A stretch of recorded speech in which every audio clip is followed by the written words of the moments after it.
You know, when I first started traveling around the country, you know, people would say, well, where are you from? And I go, well, I'm from a little town called Waukesha, Wisconsin. And then they laugh, oh, Wisconsin, cheese, beer, and oh, you probably grew up on a farm, and, you know, kind of jokes like that. And then I go, yeah, well, not exactly, but I actually grew up in the same hometown that Les Paul's from.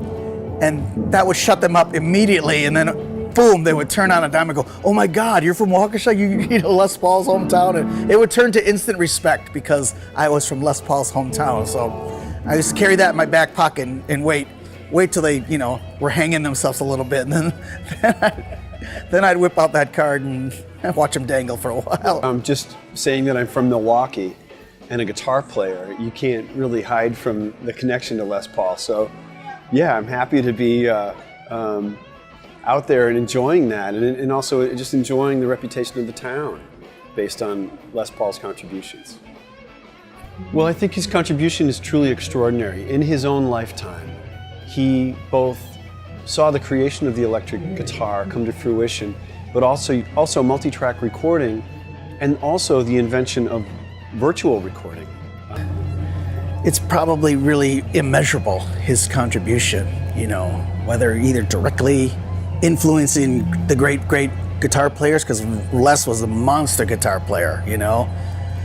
Maybe people who know that how great he was, but you know, probably a lot of people don't realize how great he was. But probably one of the top 10 greatest guitar players ever in the world, ever, you know. So tremendous influence on the whole music business, not just as a player, but as a, you know, as an inventor.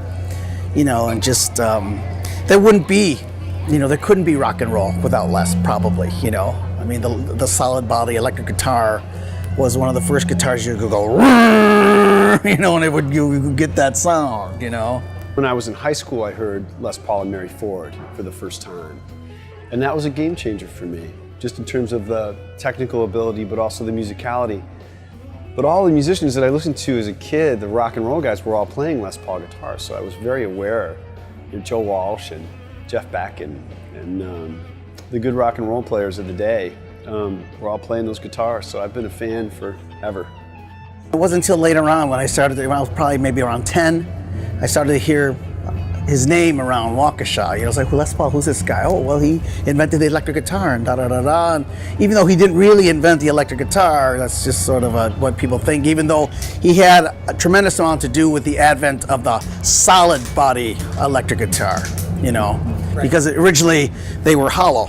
And people would, you know, they put them plugged into an amp, and what you get a lot of feedback problems, you know. And some people like that, but most people don't really want to have to deal with that. So Les though goes, well, if it's a solid piece of wood, hey, probably won't have that problem. Boom, he was right, and that was the whole advent of that, you know. So I guess I was fairly young when I started to hear his name, and but then, you know, I started to learn more and more about him. I was like, wow, who is this guy? It's like, oh my God, he had how many top 10 records in his life, and you know, and he did what, and he did, you know, so it's kind of like that. Yeah, he loved people, he loved to entertain them, and he was great at it. He was really, I saw him a couple times in New York at the Iridium Jazz Club, where he played his final gigs and stuff, and he cutting up, telling jokes. I mean, he really, he would come alive, you know. This old guy, he was pretty old by then, 80 I think, but he would get on stage and boom, it would be like he was this young kid again. You know, it was really beautiful to see that. Seeing Les Paul at the Iridium Club in New York City,